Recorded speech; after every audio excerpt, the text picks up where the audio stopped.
Ration கடைக்கு அம்மா வந்து கை குழந்தையும் கூட்டிகிட்டு பைய இதெல்லாம் எடுத்துகிட்டு போகிறாங்க, வாங்கிட்டு வரலாம் அப்படின்னு சொல்லிட்டு. ஆனால் அங்கே ரொம்ப கூட்டமாக இருந்ததுனால என்ன பண்ணாங்க, கூட்டத்தில் பிள்ளைய வைக்க வேண்டான்னு பக்கத்தில் ஒரு இடத்துல நீ இங்கே உட்காந்துக்கோ, நீ வேறு எங்கேயும் போகாத அப்படின்னு சொல்லி பிள்ளைய உட்கார வச்சுட்டு இவங்க ரேஷனில் வாங்குறாங்க.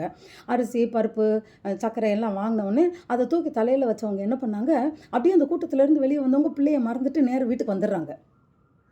வந்த உடனே பார்க்குறாங்க, ஐயோ குழந்தைய நம்ம அங்கேயே விட்டுட்டு வந்தோமேன்னு. பிரியமானவர்களே, தேவன் சொல்லுகிறார், தாய் தன் பாலகனை மறந்தாலும் நான் உன்னை மறப்பதில்லை. ஹல்லேலூயா. கர்த்தர் நம்ம மேல் நினைவாக இருக்கிறார். அவர் நம்மளை ஒருபோதும் மறப்பதில்லை. இஸ்ரவேலின் தேவன் உறங்குவதும் இல்லை, தூங்குவதும் இல்லை. ஹல்லேலூயா. தாய் கூட தான் பிள்ளைய மறந்துடலாம் அந்த டென்ஷனில். ஆனால் நம் தேவன், அவர் நம்மை ஒருபோதும் மறப்பதில்லை. தாய் தன் பாலகனை மறந்தாலும் நான் உன்னை மறவேன்.